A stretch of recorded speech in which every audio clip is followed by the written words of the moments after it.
अब हम देखते हैं एक कूलेंट सिस्टम का, रेडिएटर फैन का। ये अभी वो बात नहीं है जो अभी मैं पीछे कर रहा था, इससे हम जस्ट निकालना ये चाहते हैं इस सर्किट से कि हमें पता चले कि दो सर्किट आपस में पैरेलल में है या सीरीज में है, क्या है। तो जब भी ये चीजें देखनी हो तो आप देखते हैं पॉजिटिव साइड को और फिर ग्राउंड साइड को देखते हैं। ठीक है जी। पॉजिटिव साइड में आप ये देखें कि दो ब्रांचेस निकल रही हैं। तो करंट का एक रास्ता ये है, ये कॉइल लगी हुई है उसके वाली 85 और 86, 85 वाली पिन है और 86 रिले की पिन है, ये रिले है बेसिकली। तो ये करंट इधर से गुजरेगा ईसीयू से होता हुआ, ये चाहे ईसीयू के ग्राउंड तक चला जाएगा। ठीक है, ये बेसिकली दिखाया गया कि टेम्परेचर सेंसर जब टेम्परेचर सेंस करता है तो कंप्यूटर को बताता है कि भाई अब रेडिएटर फैन ऑन कराओ। तो रेडिएटर फैन क्या करता है, तो यहाँ पे वो ग्राउंड नेगेटिव अवेलेबल करता है। जनरली नेगेटिव यहाँ पे अवेलेबल नहीं होती, कंप्यूटर कंट्रोल कर सकता है। तो नेगेटिव जब थ्रू करता है तो इधर से पावर पॉजिटिव वाली आई हुई है, तो करंट यहाँ से गुजर के इधर से ग्राउंड में डंप होता है, तो ये एनर्जाइज हो जाती है। जब एनर्जाइज हो जाती है तो इन दो पॉइंट्स को आपस में मिला देती है। ये जो स्विच वाला है, ये स्विच आपस में मिल जाता है, रिले में ये चल रहा होता है।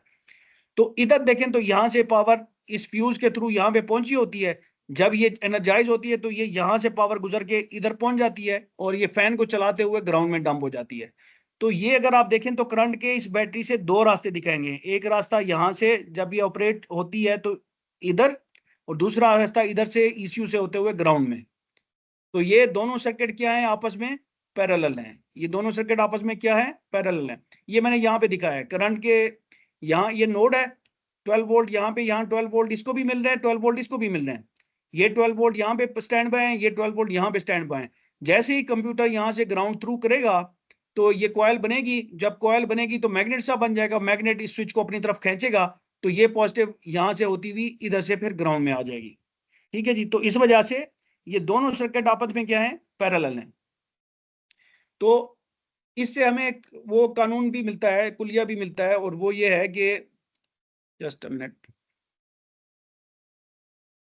बैटरी नोड से दो ब्रांचेस सर्किट्स, दो ब्रांचेस या दो सर्किट नजर आ रहे हैं बैटरी नोड से। दोनों ब्रांचेस सर्किट में अलग अलग करंट फ्लो कर रहा है, यानी दोनों आपस में पैरेलल हैं, एक इधर एक इधर। दोनों का नोडल वोल्टेज बैटरी वोल्टेज के बराबर है। दोनों ब्रांचेस या सर्किट में एक एक लोड है। इसमें एक लोड कौन सा है, ये कॉइल है, और इसमें एक लोड कौन सा है, ये फैन है।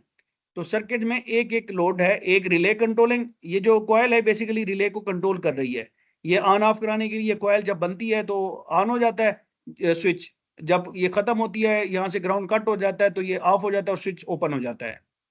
ठीक है, एक रिले कंट्रोलिंग सर्किट है, दूसरा फैन पावर सिस्टम है। अब आ जाते हैं जी जो मैं बात कर रहा था पहले कि दोनों फैंस को, ये बेसिकली वो फैन जो पीछे हमने देखे हैं, ये उनकी एक फैन की मोटर है, ये दूसरे फैन की मोटर है। तो इसमें हम क्या करने जा रहे हैं, engine coolant system radiator fan. अब इस ये जो सिस्टम है रेडिएटर फैन का, इसको कंप्यूटर कंट्रोल कर रहा है। इसकी स्पीड है, दो स्पीडें हैं, एक हाई स्पीड पे चलते हैं, और जब ज्यादा हीट टेम्परेचर ज्यादा हो जाता है तो कंप्यूटर ये वाला रास्ता खोलता है, इधर से जो है ना इसको कंट्रोल करता है, इस पूरे सर्किट को।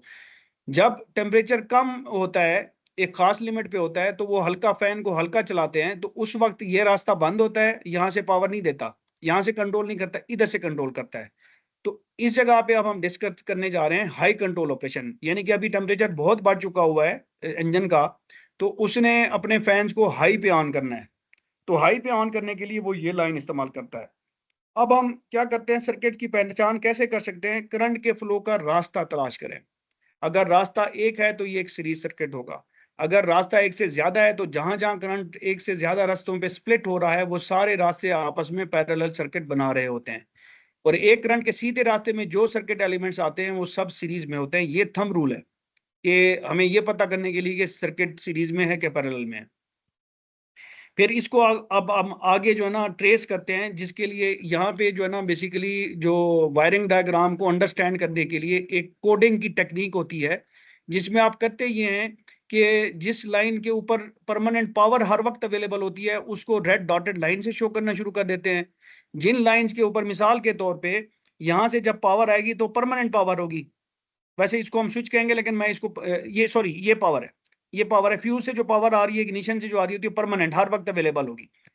जैसे ही अगर ये इग्निशन की है तो इग्निशन जैसे ही ऑन होगा तो यहाँ पे हर वक्त पावर अवेलेबल होगी, इस लाइन में भी होगी, इधर भी होगी, यहाँ से यहाँ तक होगी, यहाँ से यहाँ तक होगी, यहाँ से यहाँ तक। तो ये परमानेंट पावर की लाइन है। इसी तरह जो मुस्तकिल ग्राउंड की है, तो ये परमानेंट ग्राउंड की ये लाइन है कि ग्राउंड के साथ ये अटैच है, इधर कोई स्विच नहीं है, तो ये हर वक्त ग्राउंड यहाँ पे इस पॉइंट पे अवेलेबल होगा। इधर भी हर वक्त ग्राउंड इस पॉइंट पे हर वक्त अवेलेबल होगा। फिर इसको मैं आगे एक्सप्लेन करता हूं कि ये फिर आप खुद कलर देते हैं, ऐसा नहीं है कि डायग्राम का कलर है, ये आप डायग्राम का जो भी कलर हो, यहाँ इन चीजों को स्टडी करने के बाद आप कहते हैं कि चूंकि ये लाइनें मुस्तकिल पावर की हैं, तो उनको आप रेड डॉटेड लाइन से शो करते हैं, मुस्तकिल ग्राउंड को रेड ब्राउन डॉटेड लाइन से शो करते हैं। स्विच टू पावर के अगर ये पावर है, यहाँ पे स्टैंड बाय है, जब ये स्विच बनेगा तो ये स्विच टू पावर है कि ये लाइन स्विच टू पावर की, उसको हम येलो से करेंगे। अगर कोई चीज स्विच टू ग्राउंड की है तो उसको हम ये ब्लू, स्विच टू ग्राउंड को हम ब्लू के साथ करेंगे। अब आ जाए जी हाई कंट्रोल में। हाई कंट्रोल में क्या है कि कंप्यूटर यहां से जो ना पावर देगा। तो सबसे पहले हम क्या करते हैं, जब भी कोई सर्किट को अप्रोच करना हो ट्रेसिंग के लिए, तो सबसे पहले आप पावर को पकड़ते हैं, ग्राउंड को पकड़ते हैं, पावर को पकड़ते हैं, ग्राउंड को पकड़ते हैं। पावर को आपने पकड़ा, आपने देखा कि फ्यूज से पावर आ रही है जो कि परमानेंट पावर है। कहाँ जा रही है? यहाँ पे। आगे स्विच है, रुक जाएं। आगे कॉइल है, रुक जाएं। आगे स्विच है, रुक जाएं। आगे कॉइल है, रुक जाएं। और यहाँ पे फिर स्विच है, रुक जाएं। तो इसको आपने रेड डॉटेड लाइन से शो करना है। तो जब आपने रेड डॉटेड लाइन से शो कर दिया, तो ये पावर, मुस्तकिल पावर की लाइनें आपने ट्रेस कर ली। अब आ जाते हैं मुस्तकिल ग्राउंड के ऊपर। तो ग्राउंड मुस्तकिल कहां पे अवेलेबल है? इस जगह पे और इस जगह पे ऊपर, ये आपने डाल दी। अब जब एक चीज के ऊपर पावर आई हुई है, तो उसकी दूसरी साइड पे अंडरस्टूड है ग्राउंड आएगा। तो यहां पे पावर आई हुई है इन सब पे, तो इधर या ग्राउंड आएगा या वही पावर आगे शिफ्ट होगी। दो चीजें होती हैं, ठीक है जी। लोड होगा तो उस पे ग्राउंड आएगी। स्विच है तो अगर पावर यहाँ पे लगी हुई है तो स्विच होके पावर आगे जाएगी। अगर लोड लगा हुआ है, यहाँ देखें लोड है, जहां लोड है तो उसकी दूसरी सूरत पे क्या आएगा? दूसरी साइड से ग्राउंड आएगा हमेशा, जब भी आएगा। तो फैन को उसने हाई ऑन कराना है, तो यहां से वो क्या करेगा? चूंकि पावर आई हुई है, तो इससे हमें पता चला कि कंप्यूटर से जो निकलेगा वो ग्राउंड निकलेगा। ये हमने डायग्राम में कहीं पे लिखा हुआ नहीं देखा। हमने इस चीज से समझाया कि चूंकि मैंने पावर मुस्तकिल ट्रेस कर लिया है, ग्राउंड मुस्तकिल ट्रेस कर लिया है, तो मुझे पता चला कि यार ये तो लोड है, ये जो कॉइल है ये लोड है, ये स्विच नहीं है, ये लोड है। तो लोड को ऑपरेट कराने के लिए कंप्यूटर, फिर यहां से पावर आई हुई है एक साइड पे, तो दूसरी साइड पे उसने यकीनन, एक स्टैंडर्ड बात है कि वो ग्राउंड ही देगा, तो उसने ये ग्राउंड दी। अब मैं, ये चूंकि स्विच कर रहा है ना ग्राउंड को, तो मैं इसको कहूंगा switch to ground. Switch to ground का कलर मैंने ये दिया हुआ है। तो मैंने कहा जी स्विच टू ग्राउंड है, ये लाइन एक इधर भी जा रही है और मुझे पता चला इधर जा रही है, और जहां पे आगे लोड या स्विच जो कोई चीज आएगी वहां पे मैं इसको रोक दूंगा। मैंने यहाँ पे जाके इसको रोक दिया, ठीक है जी। अब इसको भी मैंने कर लिया। फिर यहां पे मैं देख रहा हूं कि इधर क्या होगा? इधर ग्राउंड है, जब स्विच आएगा, स्विच ऑन होगा तो ये ग्राउंड आगे जाएगा। तो ये स्विच टू ग्राउंड है। ये वाली लाइन क्या है? स्विच टू ग्राउंड है। और फिर इधर से मैं देखूं कि ये स्विच है और यहाँ पे पावर है, तो ये स्विच क्या करेगा? पावर को ही आगे थ्रू करेगा ना, ये स्विच भी पावर को थ्रू करेगा।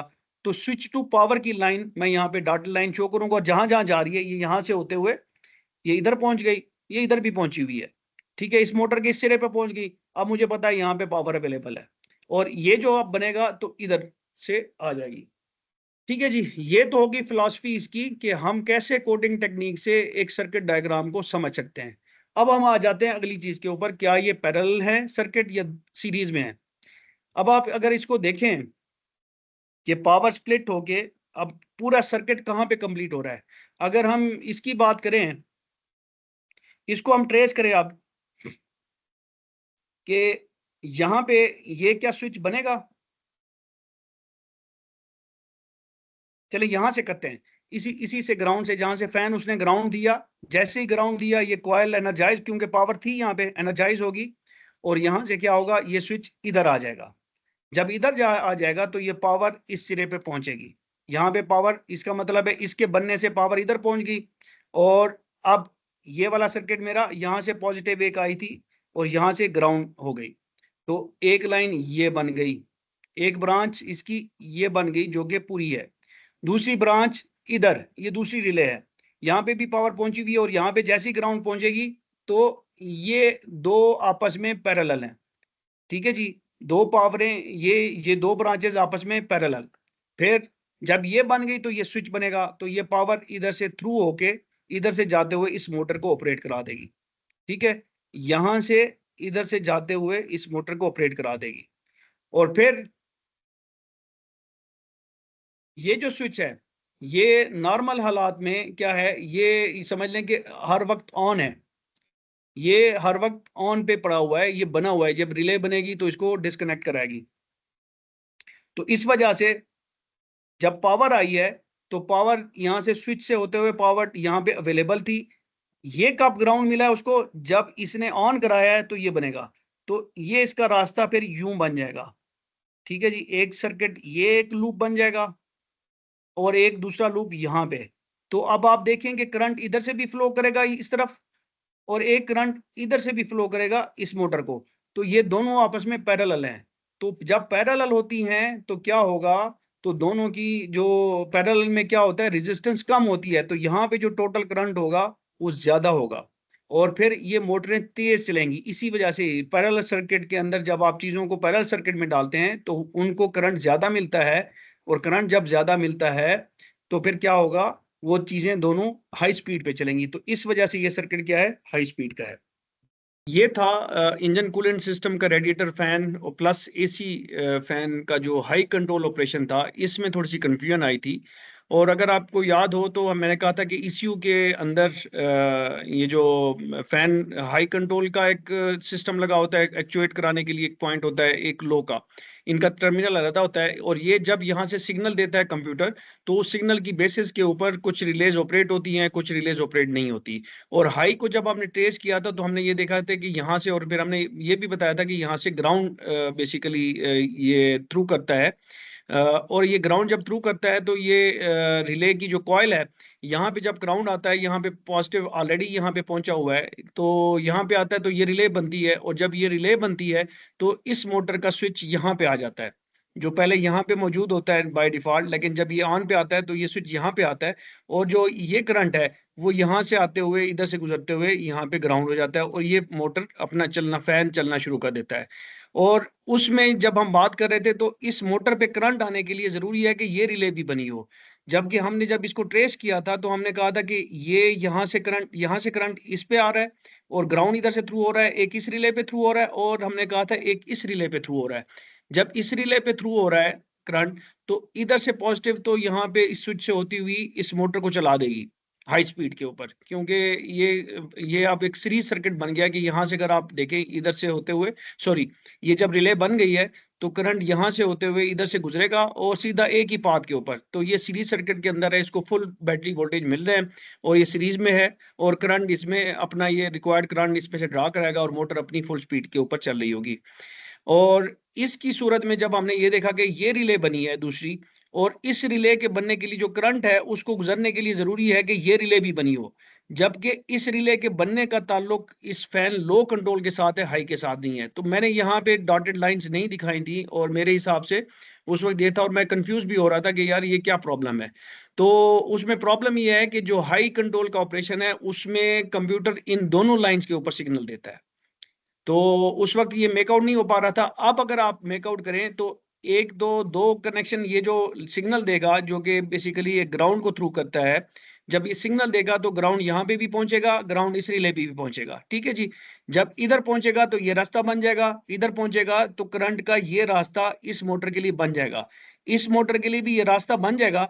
लेकिन इसके बनने के लिए ये ऑन नहीं हुई होगी रिले, इसको ऑन कराने के लिए जब यहां से सिग्नल आएगा, जो कि इकट्ठा ही आना है, इसके साथ ही आना है, तो ये रिले भी बनेगी।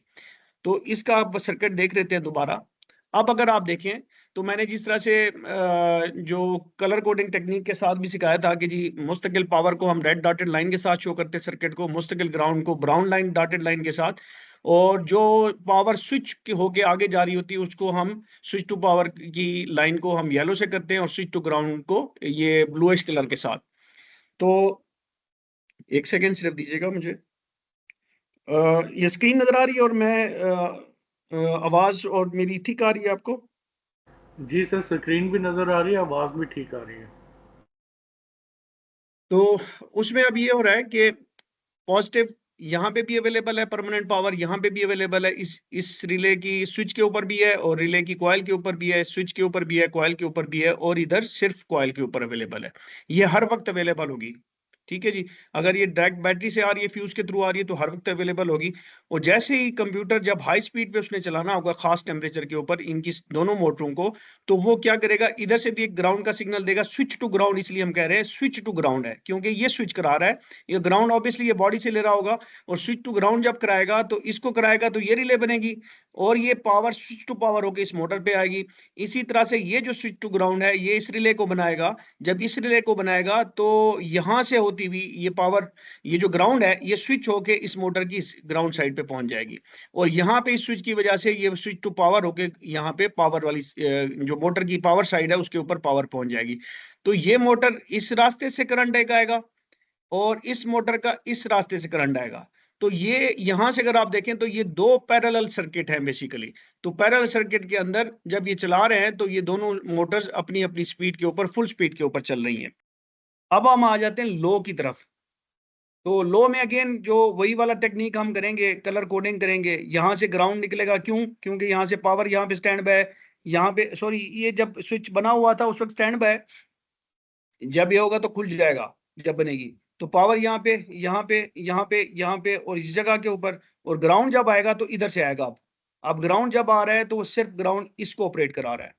जब इसको ऑपरेट करा रहा है तो ये सर्किट बनेगा। यहाँ पे मैं पीछे गड़बड़ कर गया हूँ, मैं इसको दोबारा वो करूंगा, वो ओपन करने का मैंने कहा था, वो बनेगी, उसमें भी बनेगी और इसमें भी बनेगी। यहाँ पे भी जब मैं यहाँ पे ना गड़बड़ कर रहा हूँ। चलें इसको हम बाद में देखेंगे, लेकिन हम इसको अभी लो वाले सर्किट को देख लेते हैं। मैं ये अगली क्लास में इसको दोबारा रिजॉल्व करके फिर आपसे डिस्कस करता हूँ राइट नाउ, क्योंकि क्विकली मैं, मेरा नहीं ख्याल मैं इसको कंप्रीहेंड कर पाऊंगा। ये पावर यहाँ पे स्टैंड बाय, यहाँ पे स्टैंड बाय, इस जगह पे उसी तरह से जैसे पहले सर्किट में थी वहां पे थी। फर्क क्या पड़ा है, अब ग्राउंड यहाँ से आ रहा है। जब ये ग्राउंड यहाँ पे आया है, इसी ने इसको एनर्जाइज कराया है, तो पावर यहाँ से शिफ्ट होगी, इधर से स्विच होगी, और स्विच होके इधर से जाएगी। इधर ये एनर्जाइज नहीं हुई। जब एनर्जाइज नहीं हुई तो ये डंडी जो है ना, स्विच यहाँ पे पड़ा हुआ है। जब लास्ट सर्किट में हमने जब इसको एनर्जाइज कराया था तो ये स्विच इधर से आगे इधर मिल गया था। तो अब करंट का जो रास्ता है वो, एक तो ये सर्किट हो गया ना इसको ऑपरेट कराने वाला, तो कंट्रोलिंग वाला हो गया। इसको हम इसके पैरेलल है, पैरेलल क्योंकि करंट इधर भी जा रहा है और इधर भी जा रहा है।